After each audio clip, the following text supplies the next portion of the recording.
What's up, guys? Welcome back. We have another pick on deck for you today. It is in the Mets and the Yankees game. Yesterday, we had the Athletics plus a half in the first five. It was our first free play that we've lost in a while. We hit three before that, but they were up 2-0, gave up a grand slam to Mickey Moniak in the fourth, and it just went downhill from there. We saw some really good closing line movement, which is always something you want to see, specifically in a game where one team is heavily superior as opposed to the other, and you're backing the inferior team. It's always good to see some closing line movement on there because the market is agreeing with the prediction that you have. But today, we are going back to the underdog. It is in this game here. If you can't tell, the Mets are the underdog in this game. But before we get to the actual pick, the link in the link below, there's actually going to be 3 links below. One of them is for CHALKBOARD, 100% deposit match using code CLV. One of them is for BETUS. I've talked about BETUS a few times. They have really, really good MLB odds and lines. So if you're looking for a place to find your MLB bets, BETUS is a good spot. Code there is STATBETZ for 125% deposit match. And then the last one is the upgrade button. We have a 33% off code, which is HEAT for the first 10 people. So if you want 33% off any package, use code HEAT and get in. All 3 of those links will be down below after the video is posted. So utilize those and take those to your advantage. And now for the play, we'll dive into this matchup a little bit here. Sorry, I'm battling some allergies.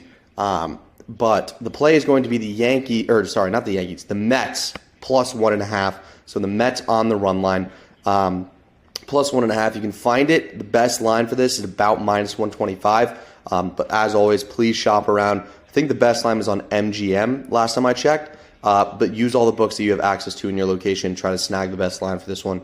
But we'll dive into the matchup a little bit here. So as you can see on Ballpark Pal, this is just a model and an algorithm that I like to look at on the daily just to see where their head's at because this is a very statistically heavy model. So they use all the statistical categories that are important in baseball, such as pitching metrics, hitting metrics, on-base metrics, special teams metrics, which are basically like stolen bases and stuff of that nature. And it compiles all this data for me, essentially, and it spits out a number that is either better or worse than what the market has. In this situation here, you can see the best money line for the Mets, just money line, is plus 115 on ESPN Bet. But the model actually has them more towards a pick'em, closer towards a pick'em.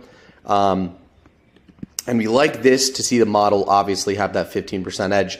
But the model also, I've talked about, regresses to the market average, meaning this number is actually 8% higher. So the model had this number closer to minus 108, but they regress back to the market because the market's always going to be more accurate than one model or one person could ever be. So I like this number a lot. But we're playing it safe with the plus 1.5 because this is a rivalry. These games are typically close. The Mets play better at home, but the bullpen advantage definitely goes to the Yankees here. So if we see these late inning games get close, I could see this being a 1-run game either way. So we're going to go with the plus 1.5 just to play it safe, and we'll dive into some of the pitching metrics here. So obviously Luis Gil, or Guy, I think is how you say his name actually, he's on the bump. He's been one of the best pitchers in the MLB. We all know that. But he's due for negative regression. I always talk about the negative regression spots and looking for those. As you can see here, his numbers are second to none in some of these percentile categories. But his average exit velo is one of the higher ones in the MLB. His ground ball rate, also one of the higher ones.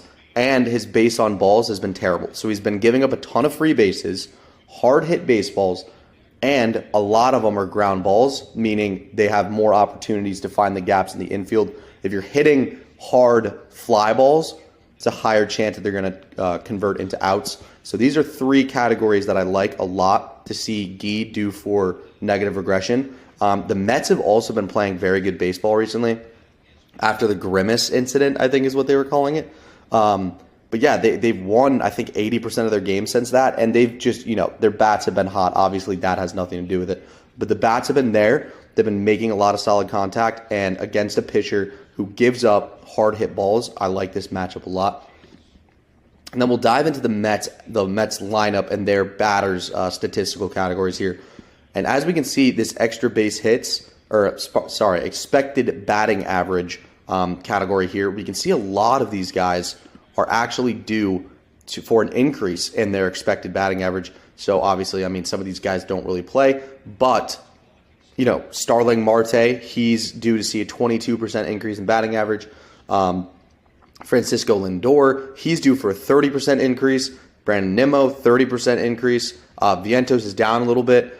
Some of these guys are down, but for the most part, more than like 70% of these guys, their expected batting averages are due to increase just based on how hard they're hitting the ball, where the ball is going, the teams they're playing, and the overall contact rate. So not a lot of swing and miss from these guys, and Guy doesn't get a lot of chases, and he walks a lot of people. So I expect to see some free bags here.